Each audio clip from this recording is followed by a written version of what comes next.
Alors bonsoir tout le monde, bonsoir à Time to Roll d'être présent ce soir. C'est très gentil à vous d'avoir accepté mon invitation d'interview virtuelle. Et vous avez donc une petite chaîne YouTube qui est en train de grimper. Petite chaîne qui a été créée, Kylian, depuis quand à peu près? Ouais, ça fait un peu plus d'un an maintenant. Que nous avons commencé à diffuser nos parties. Alors déjà, merci beaucoup, Majesté Fantôme, de nous accueillir, parce que moi, ça m'a fait hyper plaisir quand j'ai reçu ton message. Parce que je suis aussi ta chaîne, et je dois bien avouer que c'est une des chaînes, avec celle de Cécile, c'est la tienne et celle de Cécile, qui m'ont décidé un jour à pouvoir mettre en public les premières vidéos. À franchir le pas. Merci. Ouais. Bon, bah, de rien. Je fais des adeptes, c'est cool. des adeptes du culte. Ouais. Et ce soir aussi, on accueille ici Dr Vodka, qui fait partie de la team. Enchanté. Salut. Alors, c'est quoi tes jeux que tu masterises sur la chaîne? Alors moi, pour l'instant, du Dune actuellement qu'on est toujours en train de masteriser. Je pense qu'il y a eu une partie de Cult et Alien qui était ma toute première partie d'ailleurs, qui était ma porte d'entrée et qui m'a permis de rencontrer mon ami Kylian qui du coup m'avait expliqué un peu comment utiliser Foundry, si je me rappelle bien. Parce que du coup, c'était ce qui m'avait fait sauter le pas aussi là-dessus. D'accord. Du coup, vous êtes un collectif de plusieurs joueurs, joueuses, meneurs, meneuses. Ça se passe comment chez vous alors? Dites-moi tout.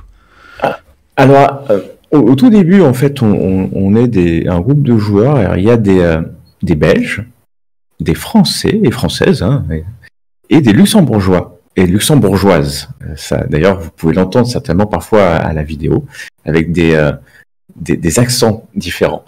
Et donc le principe de la chaîne au début, c'était que on enregistrait les parties en guise de compte rendu de nos aventures rôlistiques. Et un jour, on s'est dit, essayons de publier. Peut-être ça peut intéresser certaines personnes de voir comment on joue. Donc il n'y a pas une organisation très structurée, je dois bien avouer, et qui veut venir jouer demande, et souvent on prend des nouveaux joueurs. Et Dr Vodka, c'est comme ça qu'on s'est rencontrés au hasard dans Discord. Et donc en fait c'est assez libre. Si quelqu'un veut venir jouer ou proposer une partie, il peut. Elle ou il peuvent. Je mettrai le lien dans la vidéo de votre Discord pour ceux qui souhaitent vous rejoindre dans vos aventures, dans vos périples. Alors donc du coup, derrière vos paravents virtuels, on a le Luxembourg, la Belgique, la France. Ça fait beaucoup, hein.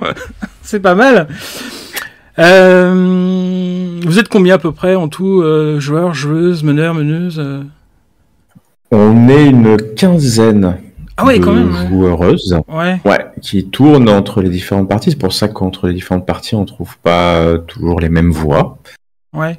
Et en termes de MJ, donc il y a Dr Vodka qui est avec nous, il y a Kelno, un MJ luxembourgeois, Christophe, il y a Mandar qui nous vient de Paris. Donc on est 5 MJ aujourd'hui. Ok, d'accord. Alors tous les deux, vos pseudos, ça vient d'où là? Moi, du coup, ça remonte à la Xbox 360. J'avais commencé les joies du jeu en ligne et j'avais rejoint, j'étais encore gamin, une team, c'était les Rasta. Il y avait Rasta Barbe, Rasta et compagnie. Et du coup, comme tous les trucs déjà, les jeux de mots cool étaient pris. J'avais juste pris Vodka parce que j'étais à deux, parce que ça rimait avec Rasta. Et du coup, c'est resté. Et puis, j'ai mis Docteur un jour, sans trop savoir pourquoi. Et des fois, je me dis, qu'est-ce que je fais avec ce pseudo? Mais bon, comme je l'ai depuis presque toujours, je m'y suis attaché. Ok. Et toi, Kylian? Et moi, Kylian, c'est un pseudo d'un de mes premiers personnages de jeu de rôle dans les années 90. Et alors, je sais même plus d'où ça vient. Et il n'y avait pas un joueur de foot qui portait ce nom à l'époque. C'était plutôt rare. Et donc, j'ai beaucoup de mes personnages depuis qu'ils s'appellent comme ça, Kylian, dans pas mal de jeux. Et ça me traîne et j'aime bien. J'aime bien. Ok. Quand est-ce que vous avez commencé tous les deux le jeu de rôle? Alors moi, c'était en camp de vacances. J'étais parti dans les Alpes, en Provence, avec mes parents. Je devais avoir 11 ans et il y avait un gars qui avait apporté sa petite phare de jeu de rôle. C'était Sang Dragon, sang comme du sang, qu'il avait eu dans un magazine auquel il était abonné. Il nous a fait tester. Et moi, j'ai passé la semaine où on avait. Donc mes parents nous avaient amené là-bas avec des super activités qui coûtaient bien cher, genre tir à l'arc, à Noé. Nous, on n'en avait plus rien à foutre. On lançait des dés toute la journée. On est reparti de là. Il y avait du soleil. On était toujours aussi blanc comme on était arrivé. Et une fois de retour chez moi, j'avais fait photocopier tout son classeur pour pouvoir continuer à jouer. Et puis, très vite, du coup, je me suis rendu compte que ça existait dans le commerce et j'ai acheté Donjons et Dragons 3e édition. Ok. Voilà. Et toi, Kylian? Et moi, alors en fait, j'ai reçu en 1986, j'avais 9 ans exactement à l'époque, la première boîte de Pendragon, celle de Gallimard, et en cadeau. Et alors la personne qui m'a offert, je crois elle s'est pas rendue compte ce qu'elle venait de faire, c'est une boîte de Pandore. J'ai pas joué pendant des années parce que je ne savais pas comment jouer. J'étais tout seul dans mes Pyrénées et je ne savais pas trop comment jouer. Et quand je suis arrivé à Paris dans les années 90, début des années 90, j'ai vu une pub dans un bouquin du Seigneur des Anneaux, l'édition Pocket, je crois, où la dernière page, c'était une pub pour JRTM. Et donc, je suis allé acheter au jeu des cartes de rue Messonnier, pour ceux qui connaissent, qui était à 200 mètres de mon lycée, la boîte JRTM. Et en fait, donc, j'ai pas commencé par Pendragon, même si je l'avais, mais par JRTM, au hasard vraiment de lecture, et quelqu'un qui m'avait fait ce cadeau, qui a excité ma curiosité pendant des années, avant que je tombe dedans. Et je suis toujours, pas mal d'années après. T'as pas pris le jeu le plus simple pour commencer le jeu de rôle, parce que Rollmaster. Mais c'était l'univers fantastique. Ouais, bien sûr. Je suis pas sûr que j'ai jamais vraiment respecté les règles, mais oui, si, j'ai très bon souvenir de JRTM. JRTM, ouais. Pardon, ouais. Pas Rollmaster, ça n'a rien à voir. Mais JRTM, ouais. Ouais, mais c'est les mêmes systèmes derrière. Ouais. C'était le Rollmaster. Ouais, très très bon souvenir. Et du coup, toi, Dr Vodka, ça a été quoi ton premier jeu que tu as masterisé? Du coup, c'était Sang Dragon, parce que quand je suis revenu avec tous mes potes qui habitaient près de chez moi connaissaient pas le jeu de rôle, donc je leur ai dit écoutez les gars, j'ai découvert un truc, ça va être génial. Et du coup on le customisait, on y jouait avec Fantasy, puis des fois on jouait dans le présent en modifiant un peu les règles. Et puis après j'ai masterisé Donjons et Dragons, et pratiquement en fait tous les jeux que j'ai testés, je les ai masterisés parce que mes potes aimaient bien le jeu de rôle, mais pas suffisamment pour prendre un bouquin, potasser les règles et faire un scénario. Donc à toi aussi t'as des joueurs feignants. Voilà, c'est ça. Et aussi au début, on était que deux parfois à jouer, donc des fois on s'échangeait le rôle de MJ, donc on avait une carte collaborative qu'on traçait pendant qu'on jouait, et on se passait le rôle de meneur l'un à l'autre, et on jouait son personnage quand même en tant que maître de jeu, mais alors plus comme un PNJ. Enfin. Ouais, d'accord, ok, donc, je vois, ouais. Voilà, c'est super cool aussi. Ça c'est bien ça. Et du coup, comme vous avez eu les deux expériences en tant que meneur et en tant que PJ, qu'est-ce que vous préférez tous les deux? Est-ce que vous préférez être joueur ou meneur de jeu? Moi, j'ai des phases. J'ai des phases en fait. J'ai des phases où MJ c'est ça prend beaucoup d'énergie. Et donc j'ai des phases à un moment donné où j'ai envie de jouer. Ça me demande de l'énergie, mais un peu moins en termes de préparation. Là, je suis plutôt dans une phase très MJ, très MJ. Ah, depuis 2-3 ans. Voilà. Mais avant le confinement, si je prends cette date-là, j'étais pas mal PJ. Et voilà, donc les deux me vont bien, et ça dépend aussi de mon attrait pour la découverte d'un jeu. Donc pas de préférence particulière. Ok. Et toi, Dr Vodka, as-tu une préférence? J'aurais peut-être une préférence pour maître de jeu, parce que j'aime beaucoup le côté création aussi de scénario. C'est vraiment quelque chose qui me plaît énormément. Après, voilà, être joueur, c'est un truc que j'ai à chaque fois apprécié quand ça s'est présenté à moi. Mais heureusement pour moi, étant donné que c'est quelque chose dont j'ai moins eu l'occasion, j'étais à chaque fois content de pouvoir mener. Ouais. D'ailleurs, tiens, en parlant de ça, j'ai regardé vos vidéos sur Dune, à tous les deux. Et ta partie Dr Vodka, t'as commencé par une création de personnage, t'as commencé par une création en fait de la planète. Est-ce que ça c'est dans le jeu ou est-ce que c'est une création de ta part ça? Ou est-ce que c'est vraiment dans le jeu de rôle Dune où tu commences à créer en fait ta planète? Alors, en fait, dans le jeu de rôle, il te propose de créer ta maison. Donc, Ouais.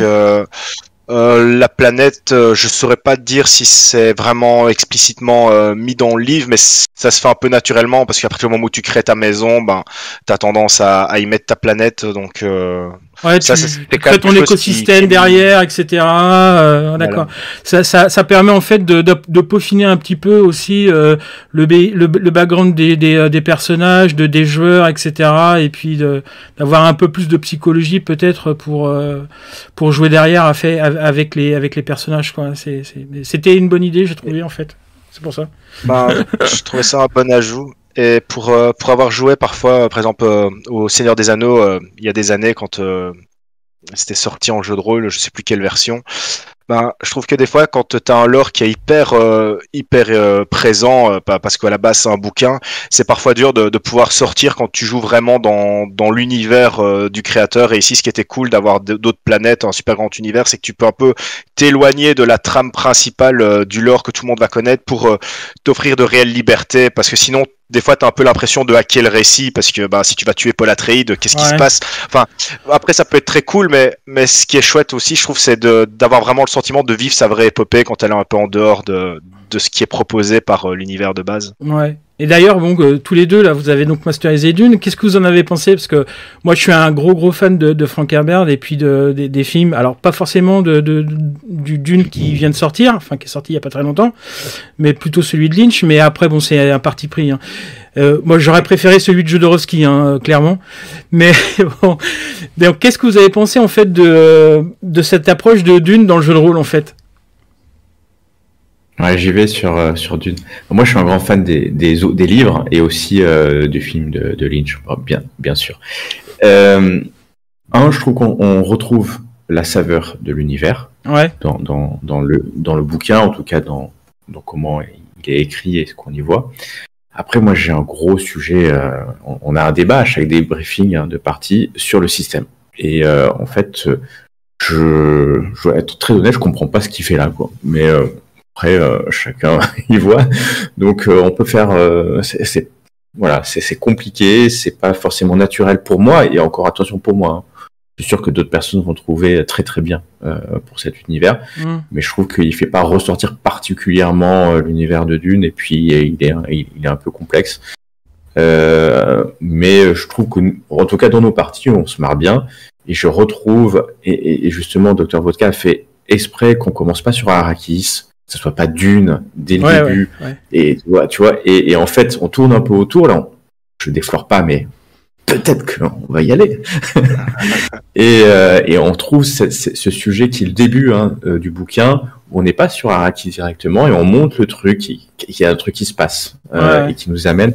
Donc je trouve que le jeu est bien fait, à part, c'est vrai, un peu les règles où moi je suis un peu sceptique. Mais Dr Vodka, qu'est-ce que t'en penses, toi?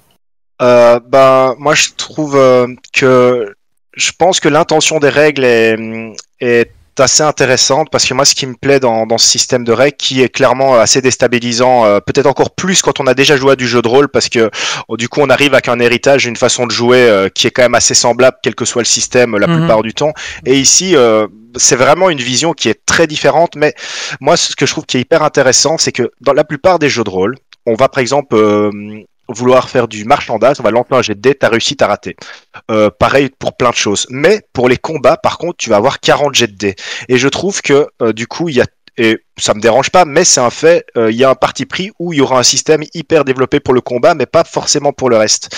Et dans Dune, ce qui me plaît, c'est que là, en fait, tout peut se jouer comme un combat, que ce soit du marchandage, un combat. Et ça va vraiment, du coup, pour un jeu qui va être peut-être d'intrigue politique, en fonction de comment on va le jouer, va pouvoir du coup offrir entre guillemets ces mêmes moments de grâce qu'un guerrier à un personnage qui va finalement être un grand orateur. Et ça, je trouve que c'est vraiment cool au final de mettre tout le monde sur un pied d'égalité et pas juste un jet de dés par compétence, mais 34 pour celui qui va vouloir se battre. Donc ça, je trouve que c'est hyper intéressant et ça se met bien pour ce genre de jeu à univers d'intrigue. Mais je pense que la façon, enfin en tout cas pour moi, dont c'est amené dans le livre de règles, ça manque parfois de... Enfin, des fois j'ai vraiment trouvé ça un peu compliqué la façon dont c'était amené, mais c'est un point de vue intéressant et même si le système n'est pas parfait, je trouve ça super cool que des gens propose cette alternative pour peut-être que ça puisse être la porte d'entrée vers une autre façon de proposer des systèmes et que ce soit super intéressant. Alors j'ai vu que vous jouez principalement sur Foundry, même si j'ai vu des parties un petit peu sur Roll20, mais principalement c'est vraiment Foundry sur lequel vous utilisez comme VTT.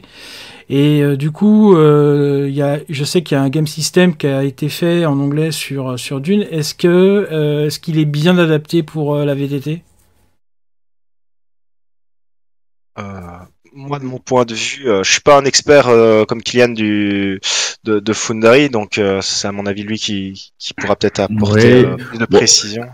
Les règles étant assez simples, il y a juste un bouton et après un choix des traits et puis des compétences. En anglais, j'ai oublié le nom, mais des styles. Ça va. C'est très facile à gérer. Ouais. Et donc, il n'y a pas vraiment de technicité comme on peut avoir dans d'autres jeux tactiques, technicité tactique comme des D5 ou Warhammer. Ouais, donc, moi, je trouve que ça le fait bien. Il y a tout, il y a toutes les caractéristiques, les talents, ça peut décrire. Ça se gère bien. Ça peut se traduire très vite en français en plus, si quelqu'un a un peu de courage. Ouais, c'est ce que je fais de temps en temps sur des game systems. J'essaye de traduire quand il y a le fichier LANG comme on dit, comme ça permet d'avoir un référent. Ouais. Et il y a même des modules qui permettent de la traduction automatique sur Foundry, j'ai vu ça. Et on m'a montré ça la dernière fois. Du coup, ma question, qu'est-ce qui vous a amené à jouer en virtuel se pose là, après tout ça. Pourquoi vous jouez en virtuel ? Alors pour moi donc au départ forcément donc à deux j'ai commencé avec mes potes et puis voilà on perd un peu les gens de vue et puis j'ai réussi bien des années plus tard au début de ma vie d'adulte, on va dire, à trouver des gens à rassembler autour d'une table, mais ça s'avère vite être hyper galère parce que il y en a un qui sait pas venir parce qu'il y a les obligations de la vie. Hein, c'est pas que les gens sont de mauvaise volonté, mais c'est juste que c'est à un moment ça devient hyper compliqué de rassembler des gens de manière régulière pour pouvoir avancer, je trouve, en tout cas pour moi, et qu'il n'y ait pas des un ou deux absents. Donc un jour, je sais plus trop comment, mais j'ai découvert des forums qui permettaient de pouvoir organiser des parties et là ça a été vraiment ce qui m'a permis du coup de rejouer, d'acheter des tonnes de bouquins parce que c'était enfin le moyen que j'avais de pouvoir rentabiliser un peu mes achats et d'en profiter. Ouais. Voilà.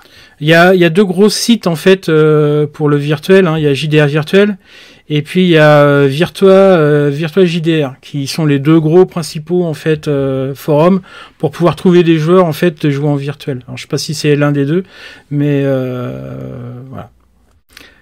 Non, moi c'était pardon. Vas-y. L'auberge virtuelle. L'auberge virtuelle. Ouais, ok, d'accord. Ouais, voilà, ça. J'avais oublié parce que depuis que Google Plus a été fermé, du coup, c'est vrai que j'avais oublié ce petit détail. Et c'est vrai qu'il y a un Discord d'ailleurs qui existe de l'auberge virtuelle. Je mettrai le lien dans la description de la vidéo. Et vas-y. Désolé. Non, vas-y, y a pas de souci. On peut se couper la parole. Je voulais juste rajouter un petit truc par rapport au jeu de rôle virtuel du coup. C'est que je trouvais que c'est vraiment quelque chose qui m'a plu et que du coup je regrette pas du tout le réel, même si c'est super chouette de pouvoir aussi se rencontrer parfois autour d'une table, mais c'est que ça m'a permis justement de rencontrer des personnes comme Kylian ou comme d'autres joueurs que on se serait jamais croisés dans la vie de tous les jours pour organiser une partie et c'est des gens à qui ça peut super bien matcher, on a des parties vraiment géniales et donc pour moi c'est vraiment une façon, c'est pas pour certains ça va peut-être être une façon une alternative parce que pas le choix pour jouer au jeu de rôle, moi c'est vraiment devenu ma façon de jouer au jeu de rôle. Ouais. C'est plus celle-là qui est prédominante maintenant que celle avec les potes, quoi. D'accord, ok. Et toi, Kylian? Alors moi, je vais reprendre un peu de passé. J'ai toujours été très actif dans le milieu du jeu de rôle en France, quand j'étais en France. Alors actif, à l'époque, j'étais dans une association qui s'appelait les Créateurs de Rêves de Montmartre, quand j'étais tout jeune. Et puis après, le travail fait qu'on a un peu moins de temps. Et en plus, moi, j'ai eu la chance de voyager pas mal dans quelques pays grâce à mon entreprise. En Angleterre, où je faisais aussi dans un club, le Old Finchley Club du jeu de rôle. En Belgique, chez les Seigneurs du Chaos, qui se retrouveront, un super club, qui ont une maison dédiée au jeu de rôle d'ailleurs. Donc je conseille à tout le monde d'essayer. Et puis après au Luxembourg. Et en fait, à force de se déplacer, je jouais avec des gens. Et pour continuer à jouer avec les gens, alors que moi je me déplaçais, et naturellement au début des années 2010, il y avait MapTool peut-être déjà, il y avait Roll20, c'est peut-être un peu après, parce que c'est plutôt 2014 ou 2013. Et ben j'ai commencé à sauter le pas et j'ai commencé assez tôt finalement à faire du jeu de rôle virtuel, alors très très simple hein, à l'époque, avec du Skype et voilà. Avec ce qu'on pouvait, quoi. Avec ce qu'on pouvait, ouais, et vraiment ce qu'on pouvait. Ouais. Et j'étais souvent en plus en déplacement professionnel, parfois de longues semaines, voilà, en dehors de chez moi et de ma famille, et donc ça me permettait d'avoir toujours un lien. Donc j'ai toujours, ça fait très très longtemps très longtemps, pas non plus, ça fait plus d'une dizaine d'années que j'en fais. Et effectivement, le confinement a changé ma pratique d'un quelque chose qui était plutôt de l'appoint. Et ben j'en ai fait quelque chose comme Dr Vodka qui est quasiment ma pratique, pas unique mais à 80%. J'ai repris un peu quelques parties sur table, mais maintenant avec les moyens technologiques à nos dispositions, les tables qui ont bien évolué, moi j'y trouve énormément d'avantages. Je trouve que je vais beaucoup plus vite en tant que sur tous les systèmes. Alors, on pourra en parler plus tard sur des tables comme Roll20, Foundry, bien automatisées. En fait, je vais beaucoup plus vite sur la partie technique et je peux aller passer plus de temps sur la partie de narration ou roleplay. Après, si on me dit, j'ai toujours un énorme plaisir qu'on est autour d'une table avec des chips et une bière. Hein. Ouais, Faut pas l'oublier quand même. Hein, c'est ce plaisir de se retrouver. Donc, le pourquoi, ce qui a amené, c'est les hasards de la vie. Et moi, j'en suis assez satisfait. Et je trouve que je revendique, c'est une pratique du jeu de rôle en jeu de rôle virtuel. Hein, je parle vraiment une pratique du jeu de rôle que je considère comme légale du jeu de rôle sur table. À la maison. Ouais, je suis entièrement de vos avis. Hein, pour ma part, c'est pareil. Hein, j'ai fait commencer le virtuel parce que j'ai déménagé et je voulais continuer à faire du jeu de rôle. Et à l'origine, je suis de la région ouest, mais j'étais en région parisienne pendant plus de 15 ans. Et quand j'ai déménagé, il fallait qu'on trouve une alternative. Je pouvais pas arrêter, c'est pas possible. Je pouvais pas arrêter le jeu de rôle. Et du coup, on a cherché comment on pouvait. Alors ça devait être en 2007, un truc comme ça. Comment on pouvait en fait jouer virtuellement, etc. Quoi. Et donc c'est là c'est là que j'ai découvert Rollisteam. On est passé de Rollisteam à Roll20, de Roll20, on a fait un peu de MapTool aussi. Enfin, on est passé par toutes les tables virtuelles possibles et inimaginables. Alors MapTool, on a essayé. Je sais pas si vous avez essayé MapTool, mais c'est. Oui, si vous avez essayé. Ouais, moi j'ai essayé, mais ouais. ça a pas duré. Hein. Ah bah moi non plus. Moi non plus. Ça a duré. Et là, ce que je trouve, c'est que, alors je sais pas pour vous, mais je trouve ça, je trouve génial qu'il y ait une explosion comme ça de tables virtuelles. Il y en a eu, alors il y en a, on n'en entend plus parler. Il y avait YAG, qui était aussi une table virtuelle. Il y a Let's Roll là qui est en train de monter un peu aussi en puissance. Forcément Foundry. Mais voilà, ça monte en puissance au niveau des tables virtuelles. Et ce que je trouve bien aussi, je sais pas pour vous, c'est que de plus en plus des éditeurs se mettent aussi un peu au diapason par rapport à un marché de niche toujours, mais qui peut être développé derrière avec les éditeurs. Je sais pas ce que vous en pensez, mais moi je trouve ça plutôt bien que certains éditeurs se mettent à vouloir faire des choses sur des tables virtuelles, que ce soit sur les Trolls ou sur Foundry par exemple, ou même Roll20, ça fait déjà pas mal de temps que ça se fait, mais qu'il y a des éditeurs qui effectivement français, parce que là je parle de français, qui se mettent en fait un peu à la page et qui commercialement parlant trouvent un peu leur on va dire leur une façon de voir qu'on peut faire aussi un petit peu d'argent commercialement parlant avec des tables virtuelles, quoi, en gros, quoi. Qu'est-ce que vous en pensez, vous? Ouais. Moi, complètement d'accord, hein, je pense que c'est un vrai marché. Il y a du marché. Il y a un marché et du business à se faire. On voit les chiffres, hein, aux États-Unis, le Foundry, je crois que c'est plusieurs dizaines de milliers, hein, d'utilisateurs et donc de personnes qui ont pris leur licence, et donc il y a un vrai business. Bon, moi je trouve que les éditeurs se font pas assez, hein. Encore. Il y a encore. Et ça, c'est vraiment la dématérialisation. Moi personnellement, les livres de jeux de rôle, j'en achète plus, c'est que du PDF sur ma tablette. C'est mon choix, c'est comme ça. Voilà, je sais qu'il y en a qui vont me dire oui, le livre. Mais... C'est mon cheval de bataille aussi. Moi, je pars en guerre contre ça parce que on est en 2022 et je comprends pas pourquoi il y a encore des éditeurs qui sont assez frileux avec la dématérialisation et de nous fournir les PDF, quoi. Après, je sais qu'il y a des lois, etc., blablabla, mais voilà, faut arrêter, quoi. C'est bon. Et je trouve qu'en plus, c'est un canal de création. Finalement, c'est un canal de partage, de création. Moi, j'ai un exemple sur Roll20. Il y a Linou Major Zero qui fait des scénarios et qui les met à disposition. Enfin, donc elle les vend, hein, quelque part, via Roll20. Moi, je trouve que ces scénarios sont géniaux. C'est une plateforme de distribution et de création qui est phénoménale. On l'a sur d'autres plateformes, mais par exemple, typiquement, ce que fait Dr Vodka en termes de scénario. Je vais faire un peu en parler parce que il écrit le scénario, on joue la partie en actual play, il y a tous les assets disponibles sur Foundry et en plus le scénario il met à disposition à qui veut le jouer. Hop, ça fait du contenu. Parce que nous, ce qu'on cherche, c'est finalement un peu de contenu, hein, quand même. Ouais. Voilà. Et donc moi, je trouve que c'est hyper bien pour la création et c'est notre plateforme, c'est notre média. Et enfin, on est en 2022, tu le disais déjà. Et quels que soient nos âges, on a une appétence aujourd'hui pour cette partie internet, la digitalisation, et je vais laisser la parole à Dr Vodka. Je suis assez d'accord. Moi, c'est vrai que j'ai ce côté collectionneur où j'apprécie avoir le livre dans ma bibliothèque et de jamais le sortir parce qu'il faudrait pas que je plie de page. Mais du coup, qui reste sous blister, tout ça, non? Presque. Pour l'anecdote, j'avais reçu une fois un bouquin qui était un peu abîmé, du coup j'avais contacté le service après-vente pour dire bon bah voilà, il me l'avait renvoyé, donc il me le renvoyait super cool sans poser de problème, mais du coup je continue à regarder celui qui est abîmé et l'autre je l'ai laissé sous blister pour me dire. J'aurais fait pareil. Donc voilà.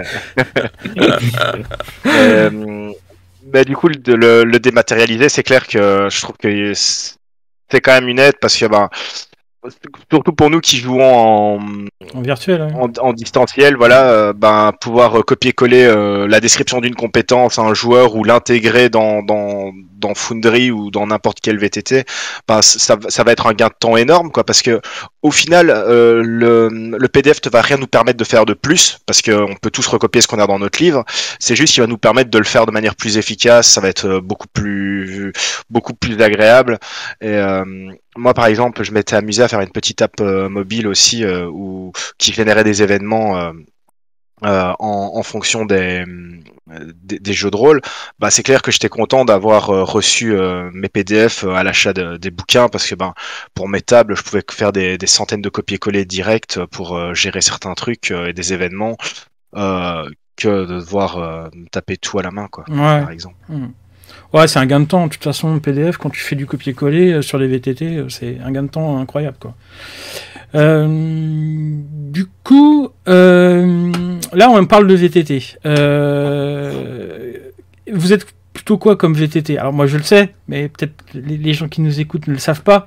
Mais vous êtes plutôt quoi? Roll20, Fantasy Ground, Maptool, Rollisteam, Let's Roll, Foundry VTT, YAG Alors moi, je suis très Foundry actuellement parce que pour une seule raison, c'est que j'ai payé une licence à vie. Maintenant, c'est gratos. Je fais à peu près tous les jeux que je veux. Je paye pas d'abonnement et j'ai tout sur mon PC avec des centaines d'images, de tokens et j'ai pas de limite. Voilà, donc il y a un côté limite, ça c'est bien ça. Voilà, nos limites. Il y a un petit côté financier quand même, il faut pas oublier. Ouais. C'est un intérêt un peu financier. Et puis j'ai la maîtrise totale. Bon, il y a quelques sujets, c'est que moi je suis pas du tout informaticien. J'y arrive. 2-3 fois, je dois demander des coups de main. Ouais, t'as mon art avec toi, ça va. Hein. Ouais, mais c'est une très très belle communauté. Moi, je dis, on pose une question sur la communauté Discord française, on mettra le lien si tu veux bien. Oui, y a pas de souci. On pose une question, on a la réponse, si ce n'est dans les 10 minutes, dans la demi-heure, et on est débloqué. Il faut pas être informaticien. Il faut pas être informaticien pour faire. Il faut pas penser devoir être informaticien pour faire du jeu de rôle virtuel. Roll20, Foundry, alors Maptool, bon, Rollistim, il n'y a pas besoin d'être informaticien. Il faut être un peu intéressé par ce qu'on fait, bien sûr, parce qu'il faut se former, comme quand on travaille sur Word ou PowerPoint. Il faut prendre un peu de temps pour savoir comment ça fonctionne, bien sûr. Mais donc c'est accessible et en plus il y a de l'aide. Let's Roll, moi j'ai pas essayé encore, hein. Je crois que c'est un bel outil, je vais essayer quand même, parce que je pense que ça remplacera peut-être Roll20, parce que je fais quelques parties sur Roll20 quand même, encore, on va le dire, parce que j'avais encore quelques campagnes et voilà, c'était prêt.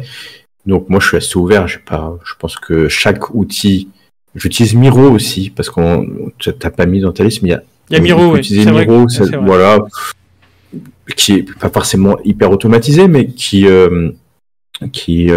permet sur Greenberg par exemple, on utilise pour mettre les indices, etc. Ouais. Donc moi je fais à l'outil qui va bien, et honnêtement si dans un an il y en a un qui arrive et qui fait tout, j'y vais, parce que si c'est encore mieux, allons-y. Voilà, donc pour moi, de mon côté.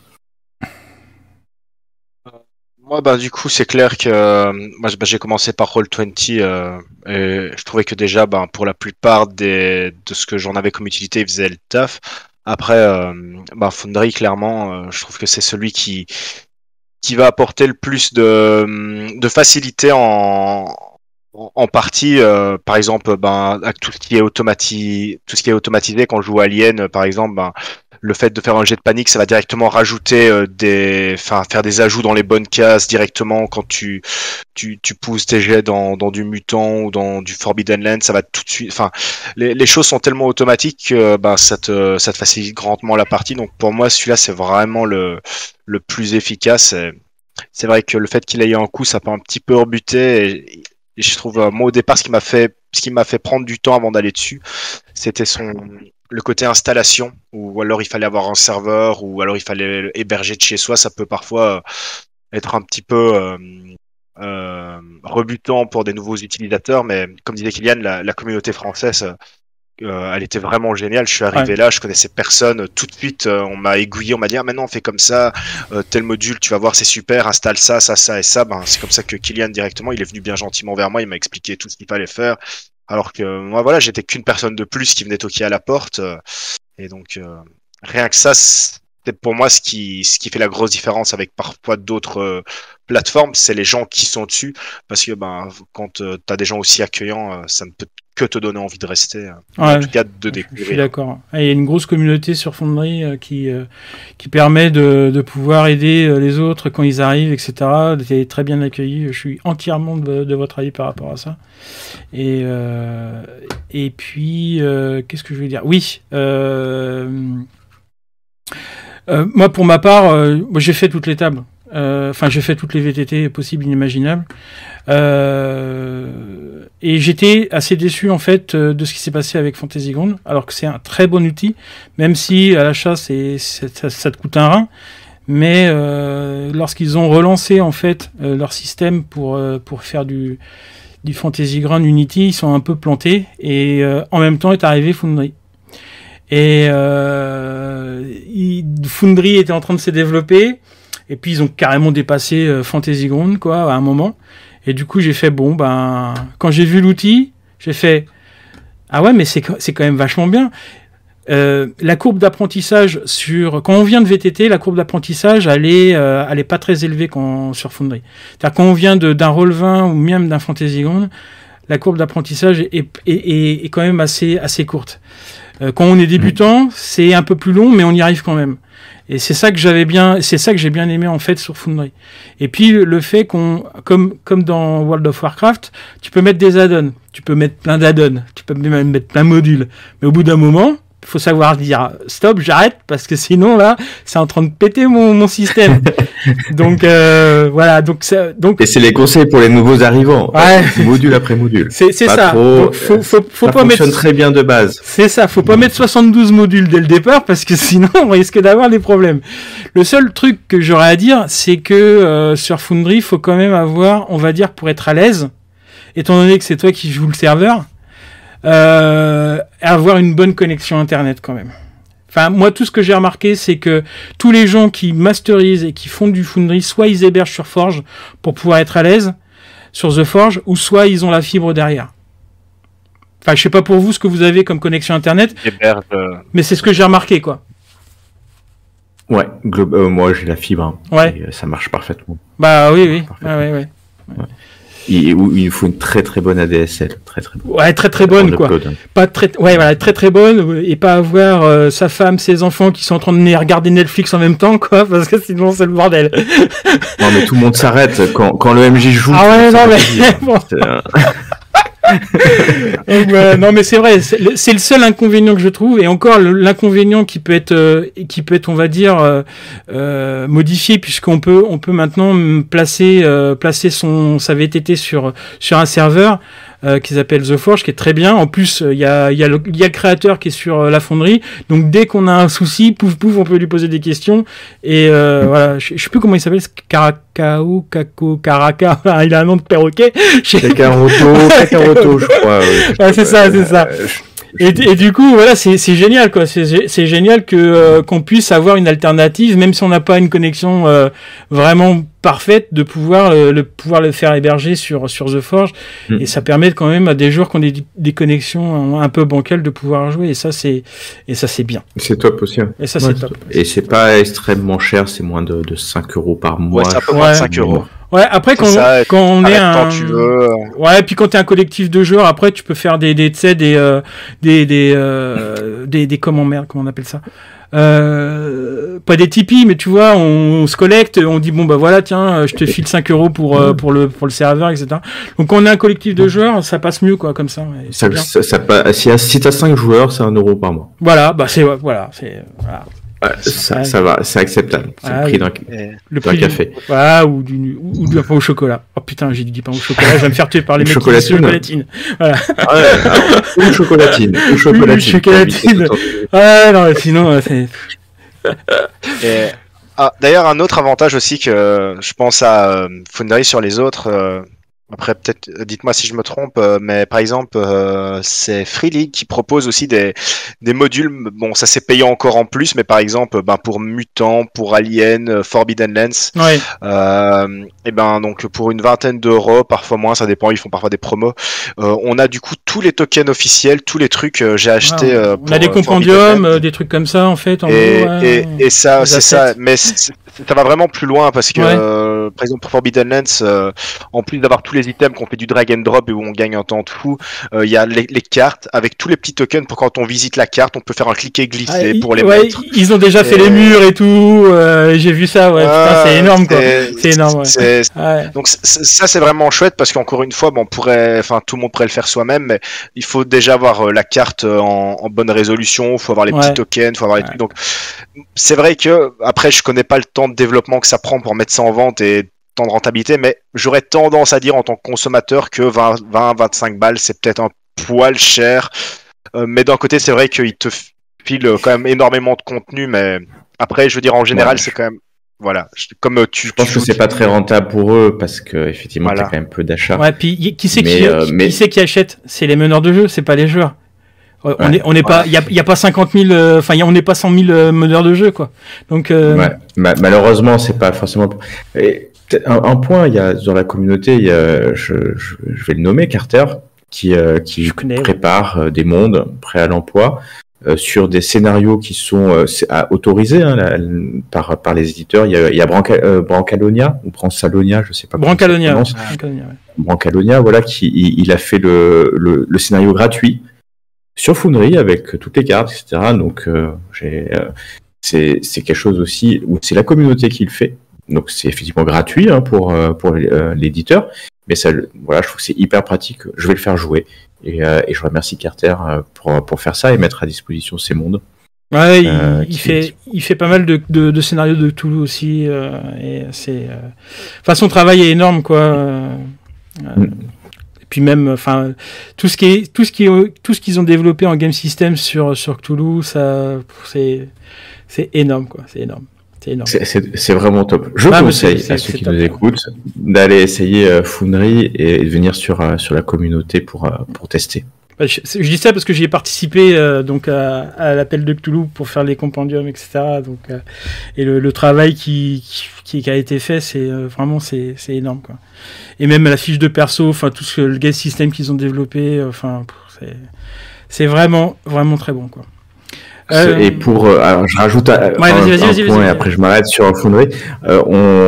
Avec quelques autres personnes, on a travaillé sur le système Nephilim Légende. Ah oui. Et on a eu vraiment le bonheur que Fabrice, donc un des créateurs, accepte qu'on puisse mettre le système de jeu disponible sur Foundry.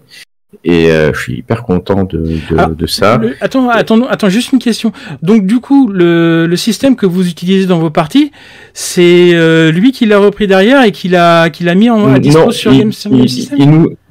Et enfin, il nous a validé le fait qu'on pouvait le mettre à dispo. Ah, ok, d'accord. Okay. Et donc nous on l'a mis à dispo. Donc maintenant il est passé de confidentiel avec quelques MJ qui en avaient besoin à officiel parce qu'ils le vendent pas et il y a que le système. Attention, il y a pas tout les sorts, mais c'est vraiment le système de règles. Mais je crois que c'est le but en fait, c'est de faire des game systems et de pas les vendre en fait, du coup de que ce soit libre d'accès, mais que derrière effectivement tous les compendiums qui existent, etc. ou qui seront là, par contre ce sera effectivement payant, etc.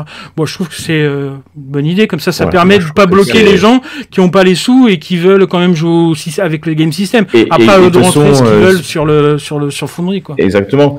Parce que si tu as le système de règles, si tu veux jouer, tu as forcément le bouquin. Parce que autrement, tu peux pas jouer. Et donc, tu es sûr que les personnes qui utilisent le système, elles ont le bouquin et elles ont acheté le bouquin. Et c'est ce qu'on veut. Moi, je veux vraiment, en tout cas la communauté Foundry, c'est qu'en fait, on achète le jeu de rôle parce que c'est ça qui fait vivre les éditeurs, les créateurs. Et je trouve que c'est hyper important qu'on développe ces systèmes dans le respect des copyrights et puis de la propriété intellectuelle des créateurs. Bon, on va arrêter de parler de Foundry parce qu'on va croire qu'on a des parts de marché dedans, donc. Aucune. Non plus. Petite question, qu'est-ce qui... alors, je vais parler surtout à Kylian parce que c'est lui qui filme les séances. Qu'est-ce qui t'a amené à filmer les séances de jeu ? Alors, ça fait quelques années et on a commencé à une table des D5 qui était Freeport. Morin Freeport, ça je sais que tu as joué. Oui. Je le sais. Et en fait c'était vraiment pour nous. Et en guise de compte rendu de partie, et ça nous permettait de regarder. Puis je l'ai fait de plus en plus. Et j'ai beaucoup de vidéos qui sont privées sur la chaîne parce que en fait c'était nos parties. Et puis un jour il y a quelqu'un qui m'a dit mais montre-le. Après tout, ça se trouve, en plus, ça pourrait intéresser quelqu'un. Donc, j'ai fait. Et puis, il y a des gens qui ont regardé. Aussi, parce que j'avais vu ta chaîne, j'avais vu qu'il y avait des personnes, et j'avais discuté avec Cécile sur ce sujet-là. Et donc, j'ai mis en public, sans grande conviction, mais en me disant que... Et puis, il y a que ça pourrait intéresser des MJ, des joueurs, de regarder un univers. Et ça a plutôt eu un succès humble, parce que il y a un certain nombre d'abonnés, il y a quelques vues, mais moi ça me fait plaisir de partager. Il n'y a pas d'objectif. Il n'y a pas d'objectif de faire des vues, de faire des abonnés, de faire. C'est du jeu de rôle, c'est partager ma passion, et c'est pour ça que c'est une chaîne collective. C'est une chaîne qui a changé de nom parce que elle était basée un peu sur mon pseudo Kill Game. et maintenant c'est Time to Roll qui a été défini avec tous les personnes les joueurs et les MJ, les joueuses et les MJ. Donc c'est collectif, et maintenant si quelqu'un, un MJ veut venir, comme Dr Vodka, proposer une partie, j'enregistre, ou même, pour l'instant il n'y a que moi qui enregistre, je sais pas trop pourquoi, parce qu'en fait n'importe qui pourrait enregistrer et venir et me dire tiens, tu peux passer la vidéo, je le ferai avec plaisir. Je sais que Aetheria, qui est une des joueuses, va bientôt le faire. Je fais un petit clin d'œil pour qu'elle n'oublie pas. Et donc c'est assez ouvert, c'est un collectif. Et c'est vraiment ce qui est important. On a un collectif et c'est pas Kylian, c'est qui a la manœuvre. J'anime. Voilà. Ok. C'est mon rôle. Est-ce que vous avez une technique de recrutement et pour les joueurs? Est-ce que, comme vous avez un Discord, je pense que vous avez quand même assez de monde, et est-ce que vous choisissez vos joueurs particulièrement sur des critères ou pas du tout, qui vient, qui est dispo vient, quoi? Comment ça se passe chez vous? Bah moi donc au départ j'avais pris l'habitude avec le forum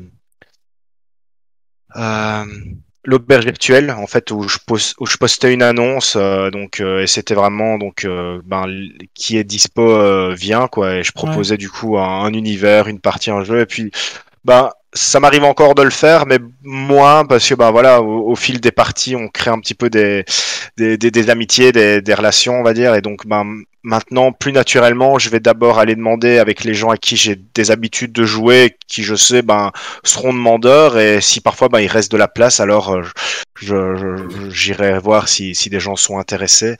Mais voilà, moi ça a toujours été assez ouvert, on va dire, pas de critères vraiment particuliers. Ouais. Et toi, Kylian? De mon côté, c'est extrêmement structuré. Je fais des sélections. Non, je rigole. Il n'y a aucune sélection. C'est vraiment au feeling. En revanche, j'essaie de mixer les typologies de joueuses que j'ai sur mes tables. Enfin, à force de jouer avec des personnes, je vois les affinités, mais aussi les choses qui sont moins affinités, qui pourraient générer des choses intéressantes pour moi en tant que MJ, mais aussi autour de la table. Et donc il y a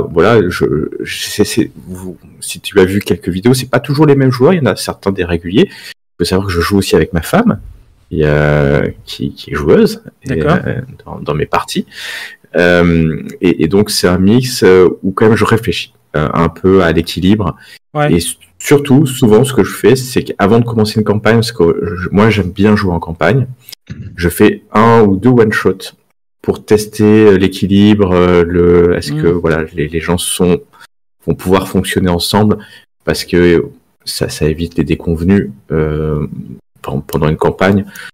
Mais je pense que c'est assez. Et moi j'ai beaucoup de personnes sur Discord qui viennent en me demandant est-ce que je peux jouer. Malheureusement j'aimerais beaucoup, mais je manque de temps. J'ai déjà 5 parties par semaine quasiment. Et la vache. Et du coup c'est vraiment compliqué, et donc parfois je dis non, c'est pas que j'ai pas envie, j'aimerais, mais voilà, c'est le temps qui est limité. Ouais.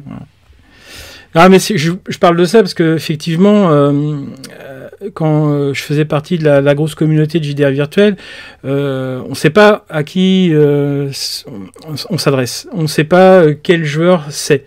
Donc effectivement, le fait de faire des one-shots, des choses comme ça, pour ensuite, après, préparer une campagne, ça permet, on va dire, d'évacuer les gens avec lesquels il n'y aurait pas du tout d'acquaintance et pas du tout de dynamique de groupe, etc. Donc et ça je l'ai retrouvé effectivement sur JDR virtuel quand je faisais des parties, et moi ça me permet, en fait, en gros, JDR virtuel m'a permis en fait de pouvoir sélectionner mes joueurs et les joueurs avec qui maintenant je joue. Donc j'ai fait lui, je veux bien jouer avec lui parce que c'est génial à chaque fois, on s'entend très bien. Donc malheureusement, de laisser de côté les gens avec qui tu t'entends le moins, quoi, en gros, quoi. Puis il y a aussi, effectivement, comme tu disais, la question de la disponibilité aussi des personnes, quoi. Mais c'est vrai que c'est important au départ pour éviter d'avoir des écueils puis avoir des surprises en table, de faire des séances effectivement de one shot. C'est un bon procédé, quoi. Ça te permet d'avoir moins de soucis après derrière et puis moins de surprises, on va dire, quoi. Je vais passer. Ouais, vas-y. Non, je rigolais un peu en disant la sélection au début. Moi, je pense qu'il n'y a pas de bons et mauvais joueurs. C'est une relation de table. Et ça, c'est hyper important. C'est-à-dire qu'en fait, chacun, on joue tous différents. Et je sais quand je joue avec Dr Vodka, c'est complètement différent que quand je joue avec Mandar. J'adore les deux, mais c'est différent. Et quand moi j'ai des joueurs, aussi mon expérience MJ, elle varie en fonction des joueuses que j'ai. J'apprécie énormément des joueurs, mais des fois, je me force à pas les mettre dans ma table. Voilà, et de tester avec d'autres personnes. Et je pense que c'est ça aussi la richesse de notre chaîne. C'est qu'en fait, on va mixer les expériences. Et vraiment, j'insiste, moi, pour qu'on mixe les joueuses en permanence, histoire d'avoir des nouveaux. Et je dis souvent, ça se trouve, dans un an, moi, je suis plus sur la chaîne, et puis il y a d'autres MJ, et c'est cool. Hein. Ouais. Bah oui, c'est ça le collectif. Ouais, hein. C'est les Borg, hein. C'est les Borg. Hein. Faut faire gaffe après. Hein. Moi, je serais quand même triste si t'es plus là dans un an. Hein. Je dis quand même, moi je serais quand même triste si t'es plus là. Ah ouais, moi je vais regarder quoi après, moi.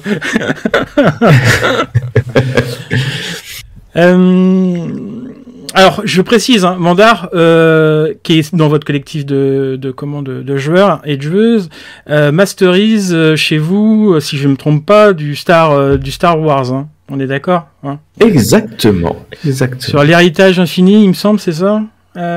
Exactement, une campagne fait maison par quelqu'un qui est extrêmement au sujet de l'univers Star Wars, quelqu'un qui a écrit basé sur certainement des choses vraies dans l'univers et qui prépare sa table de manière magistrale en termes d'esthétisme. Donc voilà, c'est vraiment, j'apprécie beaucoup ces parties où je suis joueur. Ah, on s'entendrait pas parce que moi je suis un trekiste alors. Enfin, j'ai fait des parties Star Wars, mais bon, j'ai du mal avec à m'approprier le lore de Star Wars, donc du coup. Moi aussi j'ai du mal, mais il le fait tellement bien que ça glisse et je rentre dedans. Faut laisser faire à ceux qui savent, comme on dit. Hein. Moi, je préfère Star Trek. Bon, j'ai arrêté Star Trek parce que le système 2D de 20 là, ça nous a pas convaincu de jouer avec. Donc du coup, on a stoppé. Mais on a testé. Moi, je fais tester à mes joueurs. Après, c'est eux qui me donnent leur aval pour continuer ou pas. Donc j'ai eu un aval défavorable. Du coup, moi, je suis au service de mes joueurs. Donc je fais des sondages pour savoir. En fait, en gros, je regarde les game systems qu'il y a sur Foundry. Je regarde ce qui est développable. Moi, personnellement, je développe de toute façon des fiches de personnages, donc maintenant, je peux tout faire pratiquement. Et du coup, je propose à mes joueurs, et puis derrière, on fait un sondage, et puis on voit ce qu'on fait pour le restant de l'année. On va dire quoi, on fait comme ça quoi. J'impose rien. Même en jeu de rôle, on est en démocratie. Donc du coup, j'impose rien du tout, et puis on décide ensemble de ce qu'on va faire pour l'année à venir quoi. En gros quoi. Voilà. Alors, je sais pas si vous, c'est comme ça ou pas, ou si t'arrives avec un truc, bon, j'ai envie de faire ça. C'est plutôt, moi, voilà, je suis en autocratie, en despotisme. En fait, je vais avoir un coup de cœur pour une campagne, je vais la lire, je me dis, tiens, j'ai envie, et je dis, qui veut? C'est ça. Soit je propose à quelques personnes qui ont envie, parce que je sais qu'elle a envie de faire un truc où elle est dispo. Le gros sujet, c'est la dispo des gens en fait. Ouais, c'est ça. Parce que autrement, on jouerait beaucoup plus. Mais c'est vrai que moi, je choisis les campagnes que je veux faire jouer par ce que j'ai envie de faire. Ouais. Et toi, Dr Vodka, c'est pareil, tu t'appropries le projet et que tu veux faire jouer, etc. En général, oui, c'est ça. Il va y avoir une sortie dans jeu de rôle. Du coup, je vais acheter le bouquin, je vais proposer une partie, et ceux qui veulent seront les bienvenus.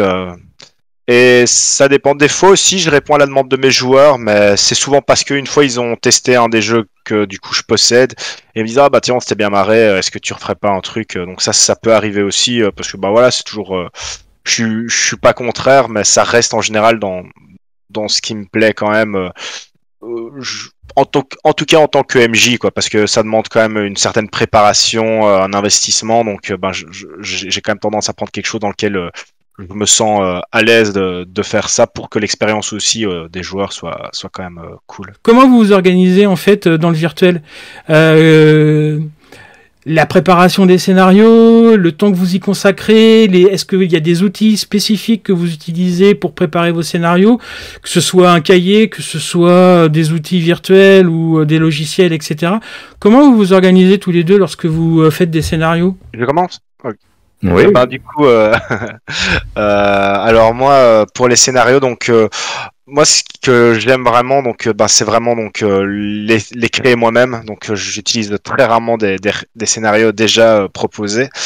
Et du coup, moi, ce que je vais rechercher, ce qui va le plus me plaire dans un bouquin de jeu de rôle, ça va être par exemple des tables aléatoires ou des tips pour l'écriture, de comment est-ce qu'il propose de mettre en place son scénario. Moi, c'est vraiment quelque chose que je vais rechercher beaucoup.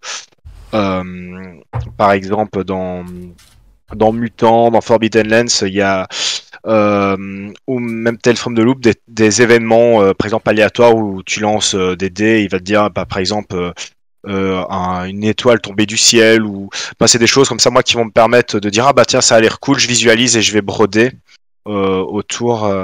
Et j'utilise aussi dernièrement beaucoup comment ça s'appelle, Muse et Oracle, c'est de chez onirats.com.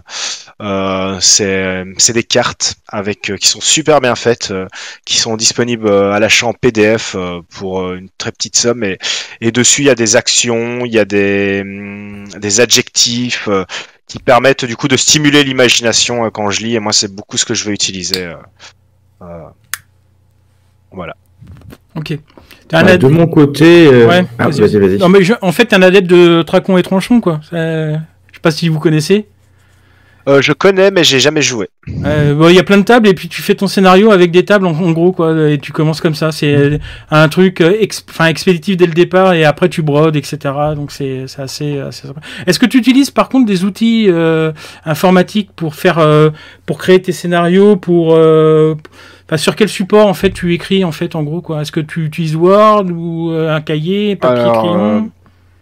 En général, je commence sur une feuille volante pour mettre un peu mes idées. Ouais. Et alors, par exemple, pour Dune, et par exemple, pour Cult, que j'espère aussi plus tard faire jouer à Kylian, j'utilise du coup Google Drive avec du coup une page où je tape tout dessus. Parce que du coup, mon but aussi, c'est de maintenant essayer de rendre mes écrits de plus en plus propres et pour les mettre en page et les proposer aussi à qui voudrait. Donc gratuitement ici, j'en ai qu'un seul que j'ai proposé jusqu'à maintenant, qui était pour Morborg, qui est vraiment mis en ligne correctement.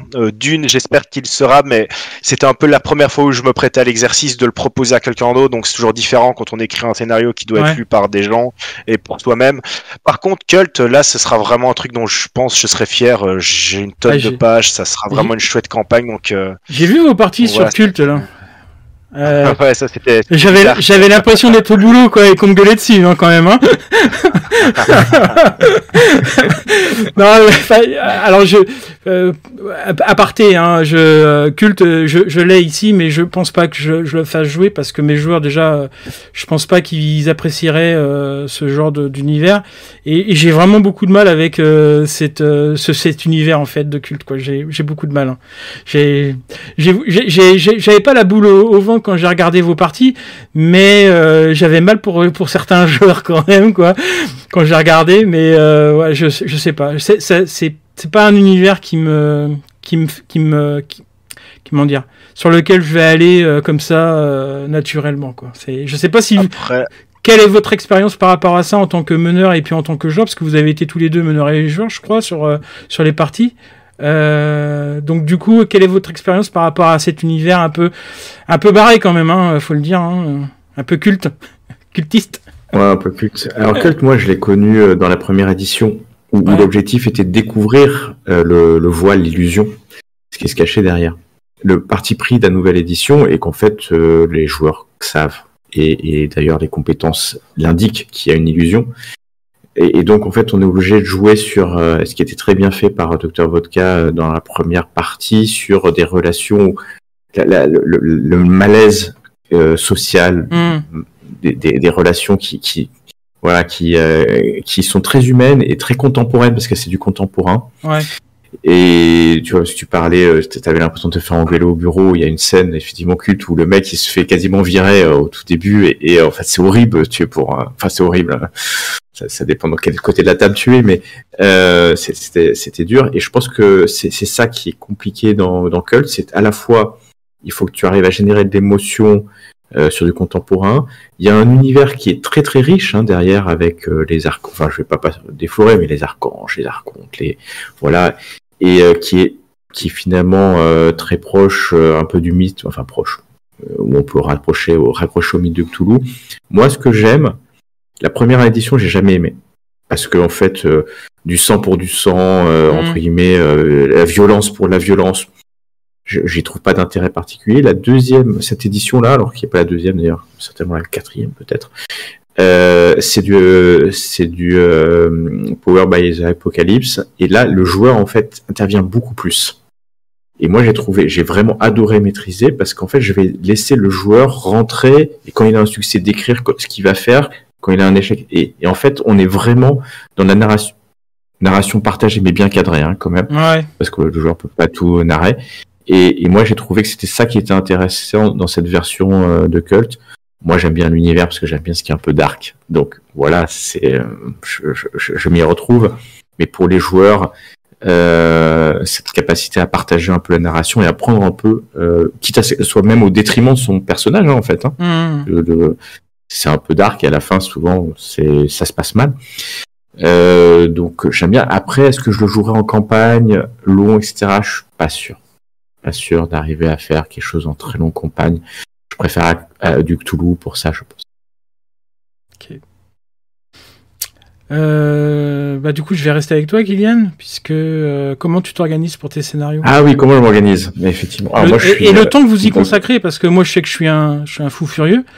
Il y a des adeptes de je mets tout sur Foundry, voilà, je parle de Foundry, mais ça peut être sur une autre VTT. Ou sur une table. Voilà, mais voilà, moi je suis un adepte de mettre tout là sur une table virtuelle quand j'ai la possibilité de le faire.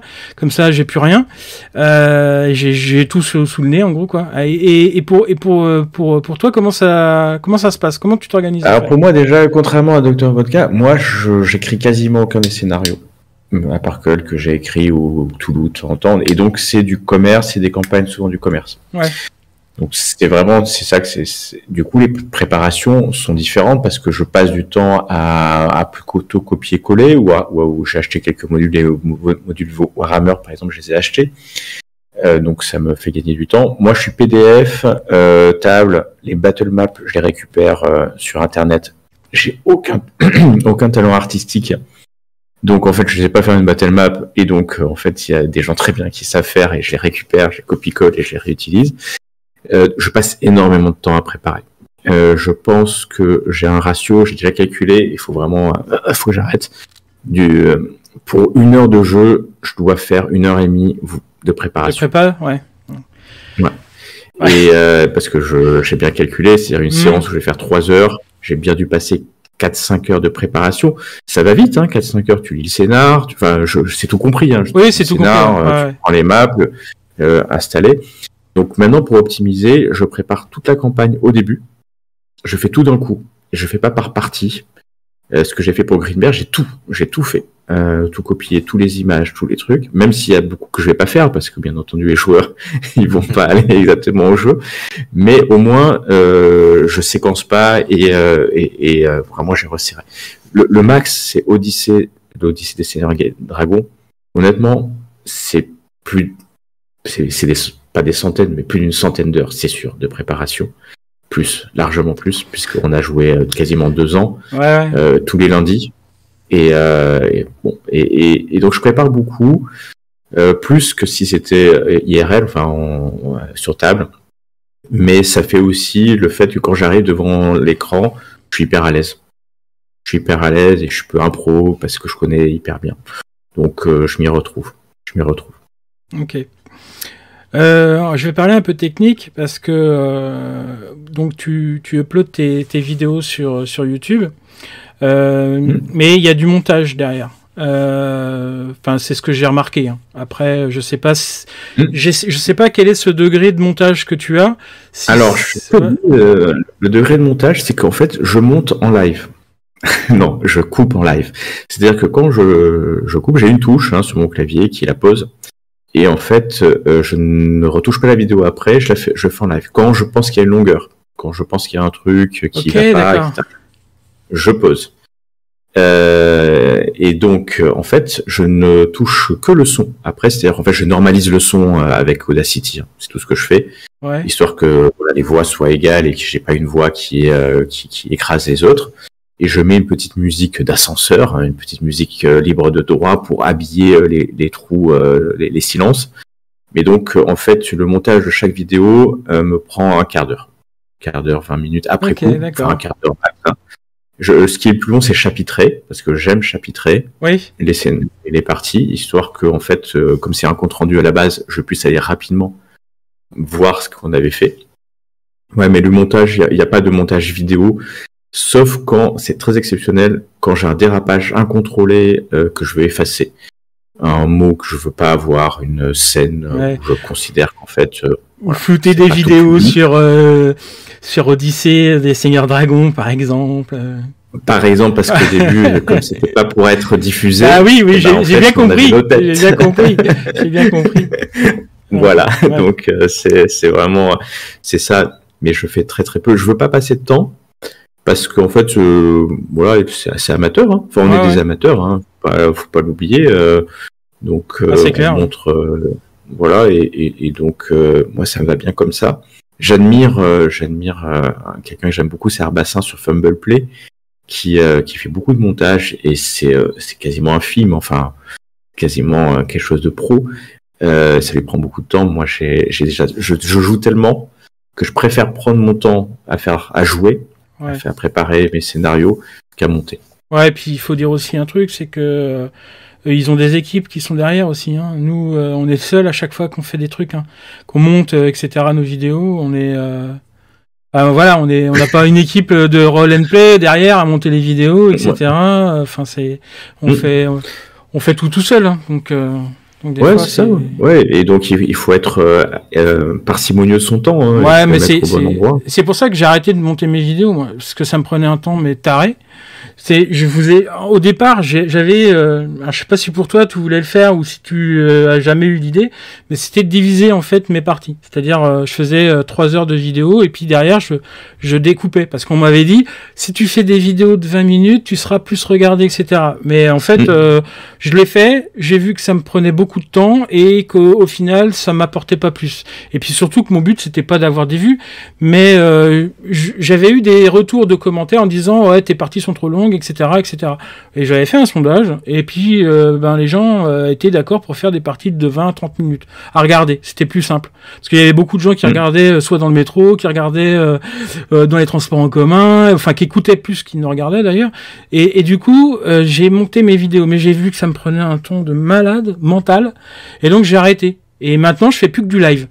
Je coupe rien, tout est comme ça, il y a pas de filtre. Voilà, il y a plus de filtre. Les conneries qu'on dit à la table en virtuel en live, on le dit. C'est pour ça que moi j'enregistre parce que je veux une maîtrise de ce que je communique. Ouais, c'est ça. Clair. Ouais. J'accepterai pas une dérive parce que c'est aussi notre image, le collectif. Ouais. Et puis ça me permet de pouvoir couper en live. Typiquement, on veut faire un point de règle un peu long, je mets pause. Sur les formats, moi je suis d'accord, je pense que moins d'1 heure c'est le bon format. Alors il faut savoir que moi je ne joue que de 21h à 23h15 maximum quand je joue. Okay. Donc c'est 2 heures, 2h15, 2h30, et ça fait une partie en réalité de 1h30, 1h40. Ouais, c'est la même chose que moi, voilà. Par les parties de Toulouse, c'est ça, c'est ça. Et donc, moi, je trouve que c'est bon format. Avec Dr. Volcaps, on prend un peu plus de temps parce que tu as un peu plus de courage que moi à maîtriser. On est plutôt sur de 2h30, 2h40. Mais je pense que... Après, c'est pour ça que je chapitre aussi, parce que je sais que sur 1h30, 2h, avec les chapitres, on peut s'y retrouver. Voilà, c'est vrai que si on veut faire un peu plus de vues, certainement, il faut faire plus court, hein, peut-être. Après, moi, les retours que j'ai, c'est que c'est le public, parce que j'ai finalement beaucoup d'échanges, ou un certain nombre d'échanges avec les viewers, si on utilise le terme technique. C'est des personnes qui veulent voir le scénario, comment je joue, comment on le joue, et comment je peux maîtriser, ou comment le maître maîtrise. Et donc, je pense que passer du temps à le professionnaliser apporterait pas une grosse valeur aujourd'hui aux viewers. J'en aurais certainement d'autres, et nous en aurions d'autres. Ouais. Mais voilà. Et c'est bien. Je suis un amateur. T'as raison. Le chapitrage c'est très bien. Alors moi je le fais pas parce que comme je suis en live, il faudrait que derrière j'enregistre sur OBS. D'ailleurs, tu utilises OBS ou autre chose pour Non, Split. Tu utilises Split, c'est ça, non? Non, j'utilise OBS. Ah, tu utilises OBS. Ah, merde. Ouais, j'utilise OBS parce que j'avais une caméra. Cam. C'est pour ça. Donc j'utilise OBS classique et je fais peu d'habillage. Ouais. Voilà, j'ai le son. J'ai aussi un principe qui est de pas montrer nos visages, même si on a certains que ça dérangerait pas, et de jouer sur la voix. Parce que je me dis, et moi j'écoute tous les actual play que j'écoute, j'en écoute très peu, mais que par le son.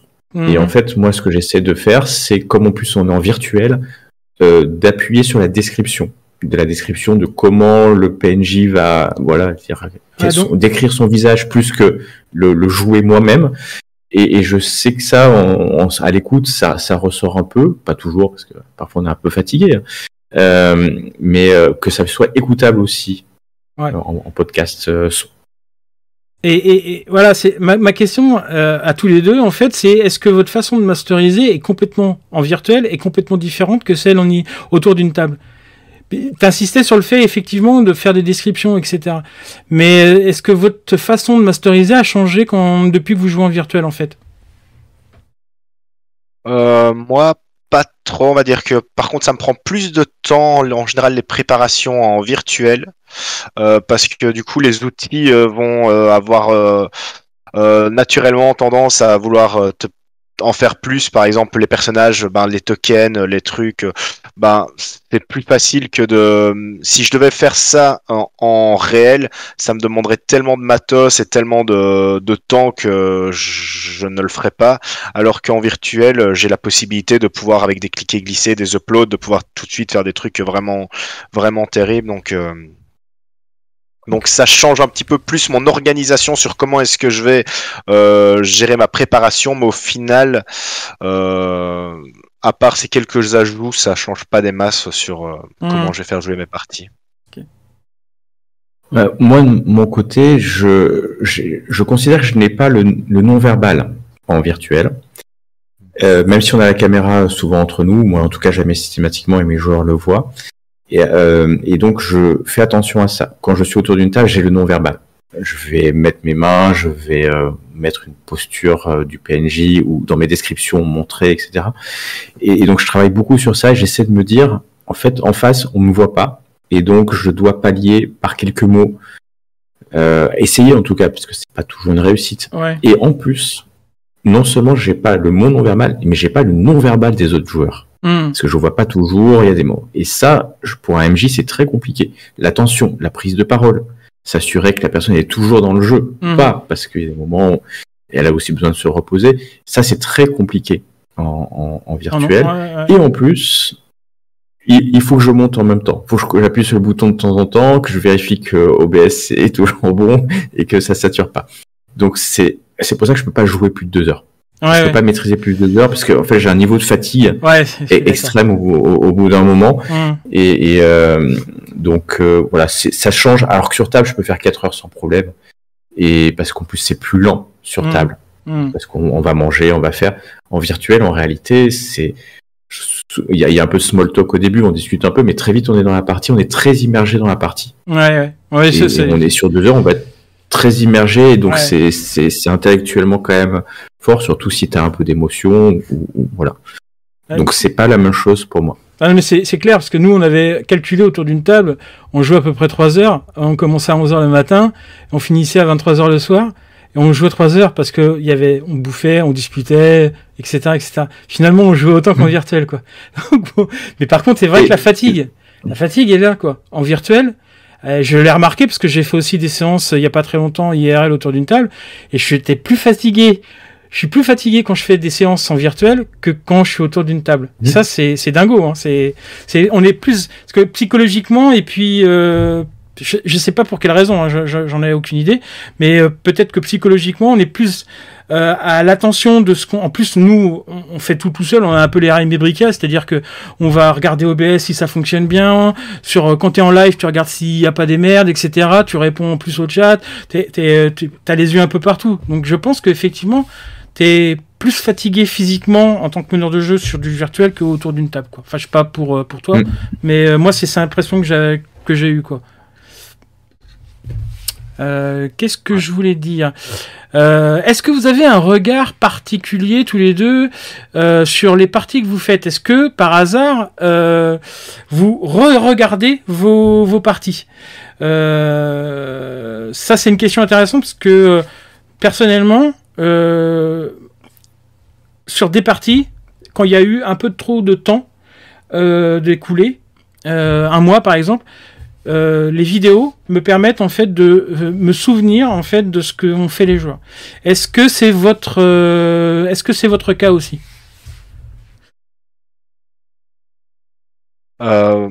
Moi, non, pas trop.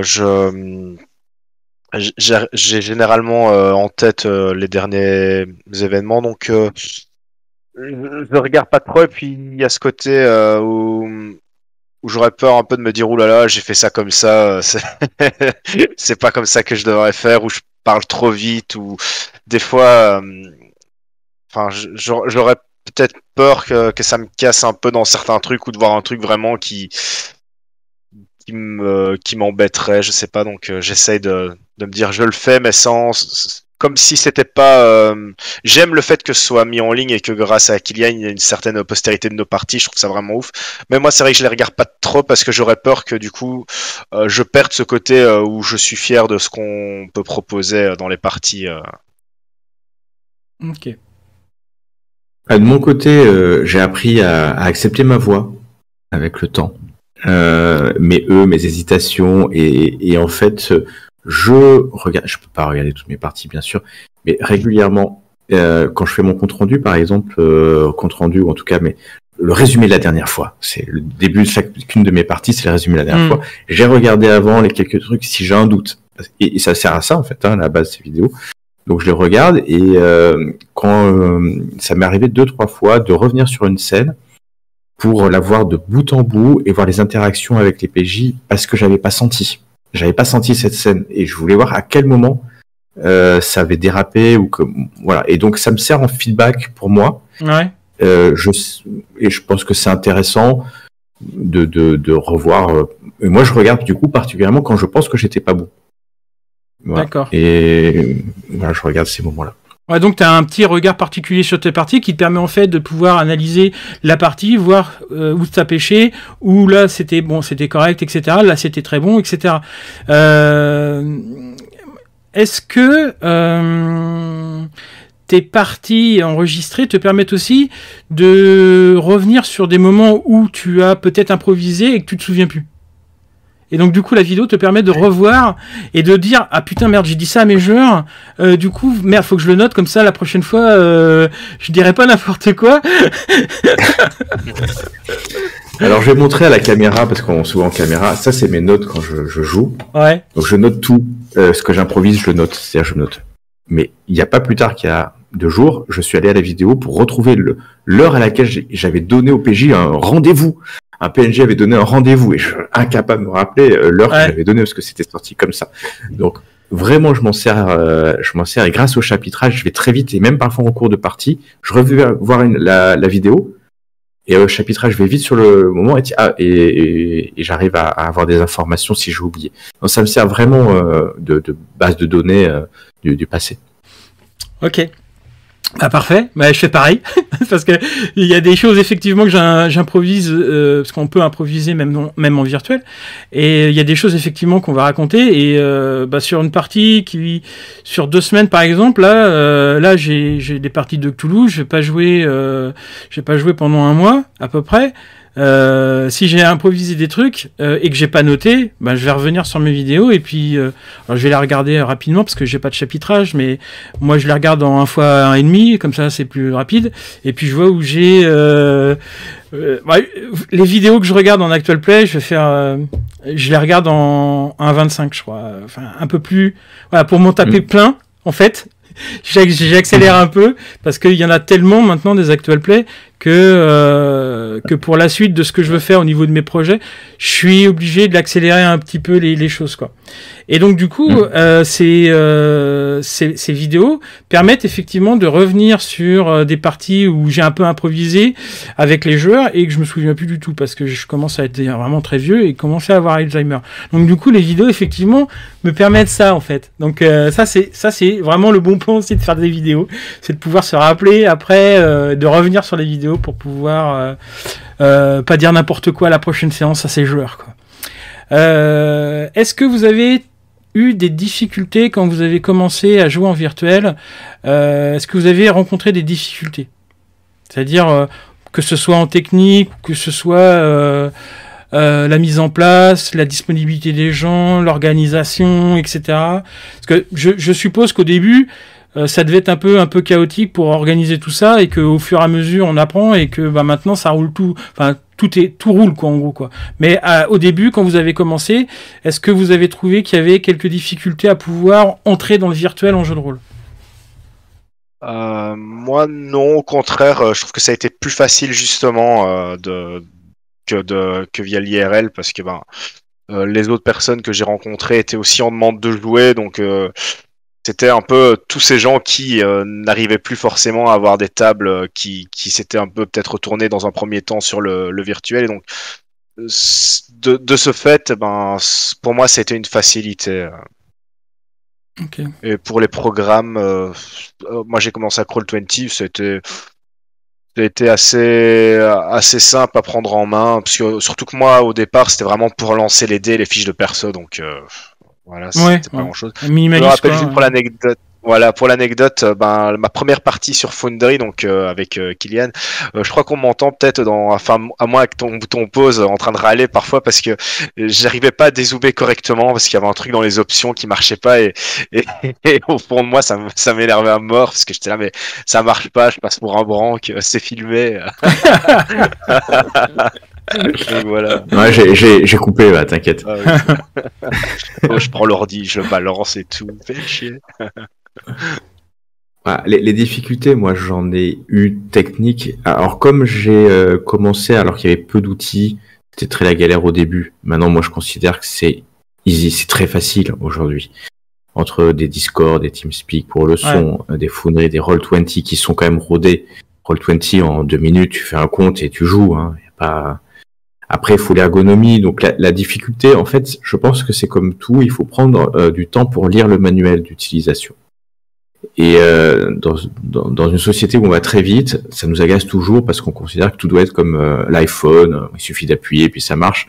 En réalité, il y a quand même un temps, comme quand on fait du jeu de rôle, le jeu de rôle c'est une passion qui est exigeante pour, il faut rentrer dans un univers, il faut lire, il faut s'intéresser à un système parfois compliqué, et donc moi j'ai pas eu de difficulté parce que ce niveau d'exigence de la passion m'a donné l'énergie pour passer les problèmes technologiques, et je m'énerve peu, donc même quand il y a quelque chose qui marche pas, je passe et puis on fait 100. Ah, ok. Tous les deux, est-ce que vous auriez des conseils pour des gens qui voudraient débuter dans le virtuel? En tant que meneur de jeu, hein, évidemment. Je pense qu'il faut se lancer et qu'il faut pas avoir peur d'aller vers les gens, parce que il y a plein de personnes super bienveillantes, hyper accueillantes, qui seront prêts à accueillir les gens en tout cas aller à leur partie. Donc je pense qu'il faut vraiment pas, il faut dépasser. S'il y a une crainte, en tout cas chez eux, il faut la dépasser, se lancer parce que ce sera un grand bénéfice pour eux. Ouais, moi, mon conseil pour des débutants, il y a deux types de débutants. Le débutant du jeu de rôle virtuel, mais qui connaît déjà le jeu de rôle, je trouve que c'est très facile. Mon conseil, c'est d'y aller, et puis une fois qu'on a passé la technique, et faire au minimum au début, et faire progressivement. Pas vouloir tout avoir le premier jour, et le faire et accepter les petites difficultés techniques. Le débutant au jeu de rôle, qui commence sur l'état virtuel, moi j'en ai déjà eu. C'est plus compliqué, et moi mon conseil, c'est quand même, alors je vais faire un peu vieux, pas air digital, mais c'est quand même de faire une partie, de bien se faire expliquer ce que c'est que le jeu de rôle avant, parce que c'est pas du jeu vidéo, c'est pas la même chose. Et donc moi, j'ai eu 2 personnes comme ça, et donc j'avais pris quand même du temps pour bien expliquer les interactions, ce que c'est vraiment que le jeu de rôle. Donc j'aurais quand même un conseil à dire, c'est que sur une première partie, parce que je suis un vieux, faites-le autour d'une table, bien voir les interactions, les dialogues, et après, une fois que vous avez vu, aller sur le virtuel. Mais on peut le faire quand même en virtuel directement, ça marche. Ok, bon, on arrive à la fin de cette interview. J'ai 3 petites questions à vous poser pour la fin. Si vous avez un coup de cœur, si vous avez un coup de gueule, et le dernier livre PDF ou livre physique ou PDF de JDR que vous avez lu. Donc déjà le coup de cœur. Alors le coup de cœur, c'est évidemment, on reste dans le... c'est pas un coup de cœur, j'aime faire de l'équitation. C'est le coup de cœur, c'est surtout au point de vue JDR, quoi. C'est au point de vue, est-ce que vous avez eu un coup de cœur sur un JDR en particulier? J'aime mon petit poney JDR justement. My Little Pony, non. Voilà. Alors moi, mon coup de cœur, ce serait plutôt, enfin ça va être dur parce que il y en a vraiment. En plus, je trouve dernièrement plein de jeux vraiment ouf qui sont sortis. Ici, je pense que Cult est vraiment un que je trouve vraiment exceptionnel parce que le système qu'il propose est vraiment top. Ça fonctionne bien, on reste dans l'action. Le livre propose des tonnes et des tonnes de contenu. Il est accessible, tout est bien expliqué et il y a des techniques d'écriture, des propositions, des choses qui vont stimuler l'imagination. Donc moi en fait, ce livre reprend à peu près tout ce que je voudrais retrouver à chaque fois dans un bouquin. Et les histoires qu'il génère sont vraiment des dramas horrifiques vraiment excellents. Ça peut être comme la partie que j'avais menée avec Kylian où là ils étaient, on va dire, du mauvais côté, ils jouent un peu les mauvais, mais ça peut aussi être des gens qui sont parfois bons, ou parfois un peu des deux, ou parfois qui se rendent compte donc ça peut faire plein de types de scénarios différents, et pour moi c'est vraiment un truc d'une très très grande richesse. Donc voilà, sinon la plupart, sinon je pourrais encore continuer pendant des heures, on va venir à celui-là. Voilà. Moi, mon coup de cœur du moment, c'est Cthulhu Hack. Alors, je découvre sur le tard. Système hyper bien, simple mais efficace, et puis avec finalement plein de scénarios qui sortent assez récemment, mais il y en a des plus vieux. Donc c'est petit coup de cœur du moment. Aussi j'en ai plein d'autres, mais voilà que je kiffe actuellement. Alors je mon suis coup de gueule, comment mon coup de gueule. Moi je suis d'accord avec toi sur Cthulhu Hack. J'ai craqué sur le truc, j'en ai fait IRL, ça s'est super bien passé. Et voilà. J'ai hâte de jouer les encagés parce on m'a fait une proposition de joueurs sur les encagés, donc j'attends avec impatience ce moment. Mais c'est vrai que Cthulhu Hack, ça a été aussi un de mes coups de cœur sur le système de jeu, quoi. Voilà. Les engagés, je commence la campagne en tant que MJ. Ouais, moi j'ai la grosse boîte derrière moi là. Mais on m'a dit tu veux pas jouer être joueur? Je fais attends là je vais arrêter de lire alors hein. Donc, ouais c'est ça, donc j'ai arrêté de me spoiler et puis j'ai dit ok on va la faire quoi. En plus la personne qui l'a fait est une expert scientifique dans le domaine de la police, donc du coup son boulot c'est ça, donc du coup ça va être elle va nous apporter on va dire toute son expertise et toute son expérience par rapport à ça, et ça va être mais cool, d'enfer quoi. Ah ouais c'est exceptionnel. Ah bah c'est cool ça. Tracy si tu nous regardes merci. Le coup de gueule. Coup de gueule, tu voulais le coup de gueule. Alors moi j'y vais, après je suis assez. Alors moi c'est les maisons d'édition qui ne mettent pas de PDF à disposition. Ouais, c'est mon coup de gueule. Hein. Ok. Voilà, moi je fais du PDF, donc merci de mettre des PDF à dispo. À des prix raisonnables, hein, parce que quand tu vas sur à Drive... des prix accessibles. Ouais, parce que quand t'as DriveThru RPG, tu regardes les prix de certains éditeurs qui sont aussi... Le PDF est aussi cher que le bouquin, tu fais non mais là les gars, il y a un problème là. Donc voilà, ça c'est mon coup de gueule. Mais ça c'est toujours mon coup de gueule sur les PDF. Voilà. Et toi, Dr Vodka? Mon coup de gueule, moi, j'en ai pas spécialement, donc je vais partir sur un jeu de rôle qui m'avait un peu frustré, que j'attendais énormément. C'était Cyberpunk Red. Ouais. J'avais du coup entendu parler du jeu via le jeu vidéo, finalement, que j'avais trouvé l'univers vraiment hyper prenant, ce côté corpo, enfin, moi ça me vendait du rêve à fond et je l'ai fait jouer. D'abord avec le kit de démarrage et puis avec le bouquin final. Et le système de règles, je le trouvais hyper lourd. Du coup, j'ai laissé tomber alors que ça aurait pu peut-être être un de mes coups de cœur parce que l'univers génial, c'est vraiment le genre de choses que j'ai envie de faire jouer en tant que maître de jeu. Des trucs complètement barrés, des situations un peu loufoques, parfois des trucs tristes, des moments forts, des moments drôles. Enfin, je trouve qu'il offre énormément de possibilités, que l'univers est génial. Mike Pondsmith qui l'a créé pour moi, a fait un truc mais de dingue quoi. Mais je trouve que le système, voilà, moi en tout cas, n'a pas fonctionné et est un système qui me semble être d'un autre temps. Et ça, j'ai trouvé ça dommage parce que pour moi, c'était le défaut du bouquin. Et là, pour la petite histoire, il y a Cyborg, une adaptation de Morborg, donc toujours de chez Free League, qui sont un peu ceux que j'adore parce qu'ils font des jeux qui me correspondent. Du coup, va me permettre de jouer à Cyberpunk avec leur mode parce que c'est des règles hyper light qui marchent super bien et pourquoi s'ennuyer quand au final on n'est pas obligé de se taper 3 heures de règles pour un truc. Mais voilà, ça c'est juste mon avis. Ok. Le dernier bouquin que vous ayez lu, ou PDF que vous ayez lu, c'est quoi? Les Encagés, je suis dessus là. Les Encagés. Et toi, Dr Vodka? Et du coup, c'est Colonial Marine d'Alien que j'ai reçu il y a 2-3 jours, donc pas encore entièrement lu, mais j'ai commencé à le feuilleter.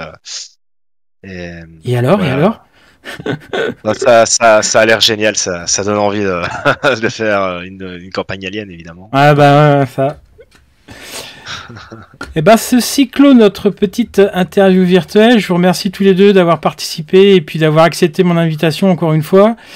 Et puis merci encore à vous. Et puis à très bientôt sur ma chaîne pour une nouvelle interview virtuelle. Salut. Merci beaucoup. Ciao. Merci beaucoup. Merci.